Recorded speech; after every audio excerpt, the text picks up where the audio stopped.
Hey, it's Sandy, and I recently read this study. Well, I didn't read the study. I read the article. It was from Harvard University that said it's really, really good to mix up your workout routine. So, like if you've been running or walking or lifting weights, find something else to do, and you're going to live longer. Well, I'm glad I found it, and I'm glad that I found Pure Yoga. Go to pureyogatexas.com. They offer a bunch of different classes, and here's some of the ones that I have taken. I've taken the Inferno Hot Pilates class, which is great. I mean, you want to get a great workout, sweat a whole lot, and believe it or not, feel great when you leave. Sign up for that class. Maybe it's a Super 60 yoga class or a hot yoga class or any of their other classes that they offer at Pure Yoga. You're going to love this place. 2 locations, one north on Burnett Road, just off of 183, and another one downtown between 5th and 6th on Oakland. Get more information at pureyogatexas.com. Switch your workout routine up a little bit and go to pureyogatexas.com. This is the JB and Sandy Show podcast. You can listen live every morning on 103.1 in Austin or stream the show on the iHeartRadio app. This is the JB and Sandy Show on Austin's 80 station, 103.1, streaming on the iHeartRadio app. How Robert Duvall changed movies forever. Stephen Pressley from Thunderpop TV is going to tell us in just a moment. But let's start out. Tricia's super excited about the Scrubs reboot. And this is original cast, minus one. Minus one that's been deemed inappropriate for 2026. And that's what the story's about, what the workaround is for that character. Yeah, well, actually, he'll still be the character Todd is who we're speaking of, who used to wear that fiery flame cap. It was kind of silly with his surgical outfit. But he will be back. But the way they figured out a way, because he's considered inappropriate for 2026 with his humor. They've introduced a new character that is an HR person that's going to be played by Vanessa Bayer you remember her from SNL? She'll be playing Sibby, who is going to be now the head of the Sacred Heart Wellness Program, actually. And she is going to be the character that's going to be kind of keeping him in line throughout the show. So Todd still got a gig. Todd still will be sexually harassing all the women. Is that his thing? I never watched the original. Oh, yeah. He was just a horny doctor after all of them and had no filter and said any dirty thought that came into his mind. He said it. I got a feeling he was your favorite character. He was not my favorite character. But it's fiction. Yeah, right. Yeah. Right? Yeah. People that sensitive, you can't be an inappropriate character.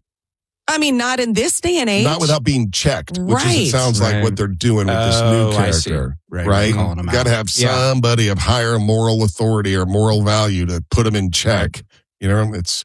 Let's move on to Robert Duvall, passed away, 95 years old. But he changed movies forever, and he's done a lot of stuff has come up about him lately, especially his relationship with Marlon Brando, which was interesting.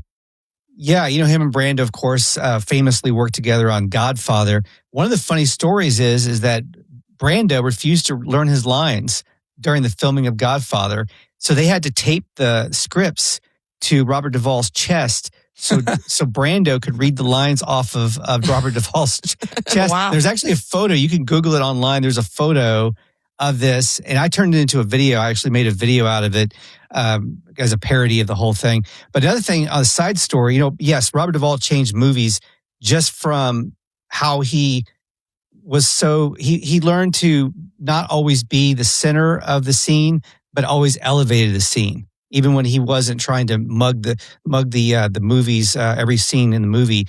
Now Brando was actually the first actor that decided to start playing roles where they're not theatrical. Remember all those old movies where everybody acted really big and like they were in a play and it wasn't as natural? And then all of a sudden we started seeing movies where they acted more like people act in real life. Brando was the first one to decide that he was going to do that and made that a thing. Brando's the greatest example of what I call the PIA factor, which is the pain in the factor. Yeah. Because and the way you equate that is how much you're willing to tolerate from somebody is directly connected to how talented they are. Yeah.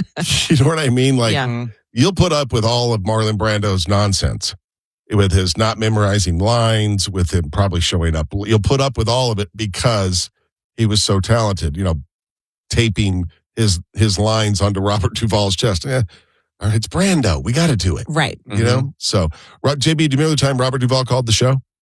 I don't. We were doing the Who Do You Know contest. Oh. It was a contest where we offered a cash prize to a listener that could get a celebrity to call us. And Robert Duvall called us. We were actually on a remote out at the, it was AMD, a Freescale is what it was. And the phone rang and our producer said, hey, there's a Who Do You Know on the phone. And we're like, hey, JB and Sandy, Who Do You Know line? Who's this? And the voice on the other end of the phone said, it's Robert Duvall. Who the hell's this? We're like, oh, wow. Hi, Mr. Duvall. How are you? Oh, my gosh. Wow, it's great to talk to you. We went on and on and on. And then he goes, I'm going to ask you again, who the hell's this? I don't remember that. And somehow, some way, that didn't win the contest. Oh, my gosh. Wow. Yeah. It was somebody else that won. I can't remember. I remember who Pat Hazel had one of his friends call in. Terry.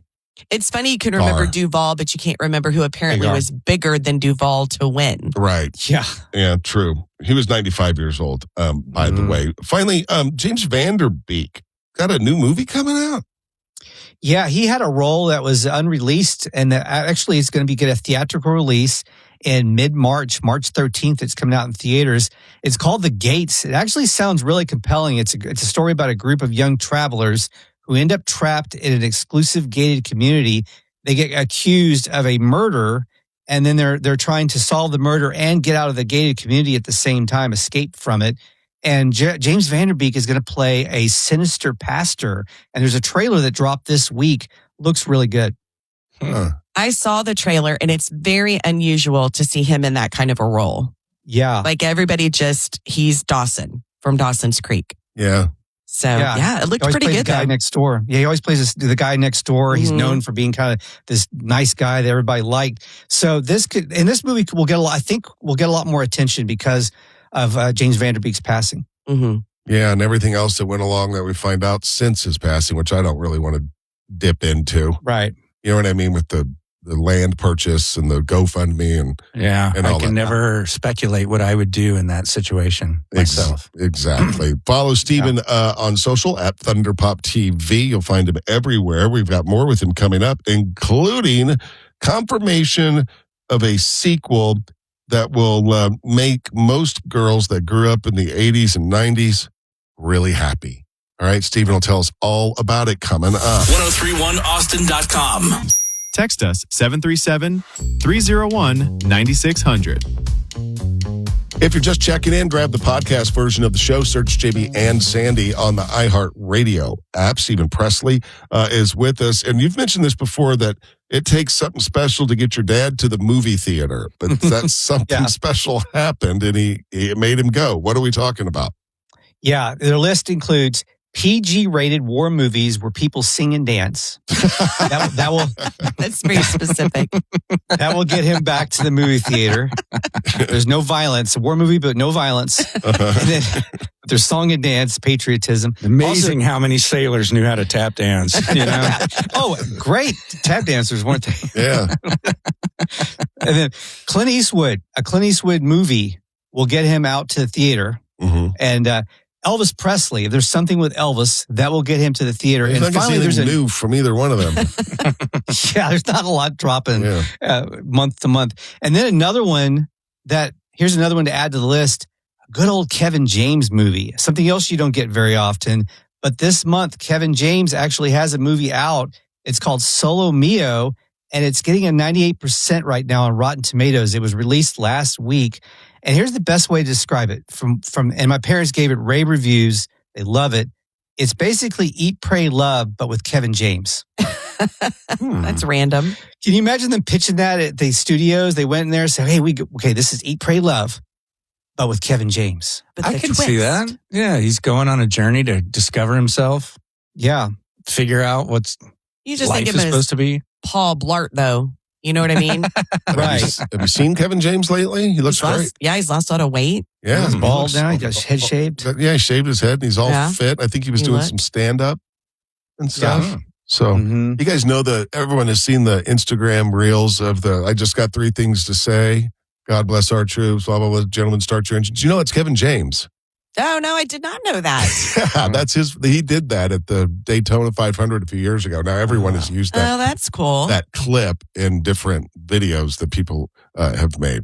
Let's talk about this sequel, Stephen, that all the girls are going to be excited about. And maybe we talked JB. about this.